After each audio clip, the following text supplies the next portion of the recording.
The relationship has no precedent in their country's history, with deep parallels in their politics and struggles with scandal. But as an Israeli election approaches, is this the last hurrah? Jerusalem, in his increasingly uphill re-election battle, Prime Minister Benjamin Netanyahu's secret weapon is no secret, it's President Trump. Giant campaign billboards went up in Tel Aviv and Jerusalem a month ago showing the Prime Minister and the President shaking hands and grinning under the words, "A different league," implicitly dismissing Mr. Netanyahu's challengers as amateurs. Hours before Israel's Attorney General announced his intention to indict Mr. Netanyahu on corruption charges last month, Mr. Trump told reporters in Vietnam that the Israeli leader was tough, smart, strong, and has done a great job as prime minister. And on Monday, the Pentagon announced a small, temporary American troop deployment in Israel. By Wednesday, Mr. Netanyahu, barred under an anti-propaganda law from exploiting Israeli soldiers as campaign props, had circulated a video and snapshots showing him surrounded by American troops instead. All of this is of great help to Mr. Netanyahu with voters in Israel, where polls show Mr. Trump is admired more than in almost any other country. Israelis have ample reason to view the president favorably. His administration has showered Mr. Netanyahu with gift after politically charged gift, including moving the American embassy to Jerusalem, repeatedly cutting aid to the Palestinian Authority, and embracing Israel's argument that millions of Palestinians should no longer be counted as refugees. While other presidents and prime ministers have been close, the Trump-Netanyahu relationship has no precedent in their country's history, veteran diplomats say, encompassing deep parallels in their politics, similar struggles with scandals and outright copycatting in how they denigrate opponents. And the relationship has also benefited Mr. Trump, with Mr. Netanyahu's policies alienating Jewish Democrats and helping Mr. Trump depict the Republicans as Israel's only reliable source of unconditional American support. But the prelude to the April 9 election in Israel could well be their last hurrah together. Mr. Netanyahu's defeat is now a serious possibility. His party is trailing that of a popular former army chief, Benny Gantz, in the polls. Even if Mr. Netanyahu wins, he may be unable to form a government because Mr. Gantz has vowed not to enter a coalition with him while he faces indictment. And if Mr. Netanyahu could forge a governing majority, it is likely to be so far right as to complicate or even derail the Trump administration's long-awaited peace plan to resolve the Israeli-Palestinian conflict. In the United States, Mr. Netanyahu's new alliance with a racist Israeli fringe party is already freeing Democrats to denounce him with fewer concerns about Republican blowback. And in a matter of months, the criminal case against Mr. Netanyahu could dislodge him from power once and for all. For now, however, the administration's favors keep on coming. Secretary of State Mike Pompeo just announced a stop in Israel on a Middle East swing beginning March 18. The political backup is almost certain to reach its peak a few days later, when Mr. Netanyahu is expected to get an Oval Office meeting, if not a formal White House dinner, during the yearly gathering of AIPAC, the powerful pro-Israel lobby.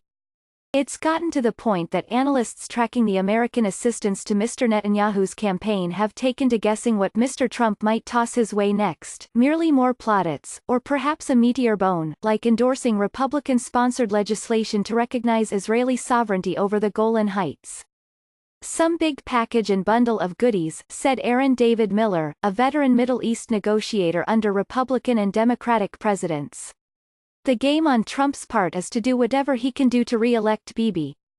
There is nothing unheard of about a president trying to influence an Israeli election. George H.W. Bush's suspension of loan guarantees helped Yitzhak Rabin defeat Yitzhak Shamir in part out of frustration at Mr. Shamir's recalcitrance. Bill Clinton arranged an Arab-Israeli summit meeting and a White House visit in a failed effort to help Shimon Peres defeat Mr. Netanyahu in 1996. And Mr. Netanyahu's poor relationship with Mr. Clinton, who was seen as pro-Israel, contributed to his defeat after just 3 years in office, said Anshel Pfeffer, author of Bibi, a well-received Netanyahu biography. But there is no antecedent for the kind of feedback loop at work between Mr. Trump and Mr. Netanyahu, at least in stylistic terms. It's hard to know if witch hunt, the term both use to discredit the investigations clouding their administrations, is being thrown around more by Mr. Netanyahu in Hebrew or by Mr. Trump in the original English. Mr. Netanyahu does not bother to translate fake news in his frequent social media posts. Mr. Trump calls some news organizations enemies of the people, while Mr. Netanyahu ran ads singling out Israeli journalists and vowing they will not decide the election. Even his indispensable man strategy evokes Mr. Trump's 2016 nomination speech, "Only I can fix it."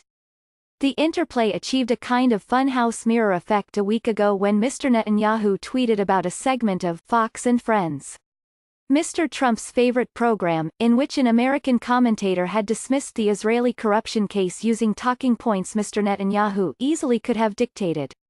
"Watch what they say in one of the most watched shows in the US about the persecution against me," he told his followers. In both personality and policy, the two actually have so little in common that the "different league" tagline could be read another way. Mr. Netanyahu is a voracious reader and student of history, Mr. Trump is neither.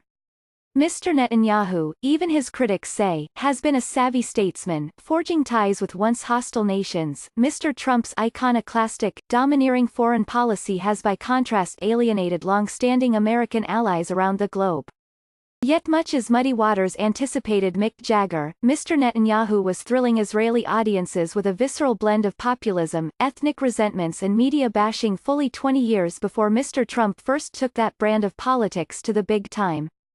Where Mr. Trump would later appeal to the American white working class, Mr. Netanyahu melded Israeli ultra-Orthodox, secular Russian immigrants and working-class Mizrachi voters, whose forebears lived in the Arab world, into a political base hungry to give the educated, liberal, European-descended Ashkenazim of Tel Aviv their comeuppance, said Ari Shavit, an author and former columnist who has followed Mr. Netanyahu throughout his career. Both are successful, privileged men who managed to become leaders of the rebellion against the elite. Mr. Shavit said, Mr.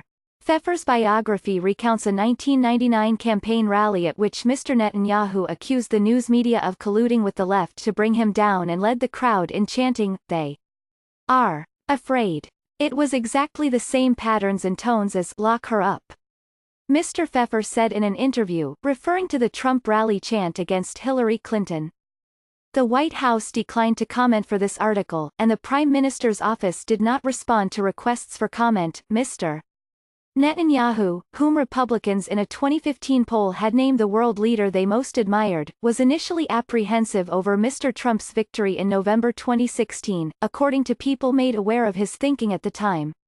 Much as he disliked Mrs. Clinton, he knew what to expect with her. Mr. Trump was unpredictable.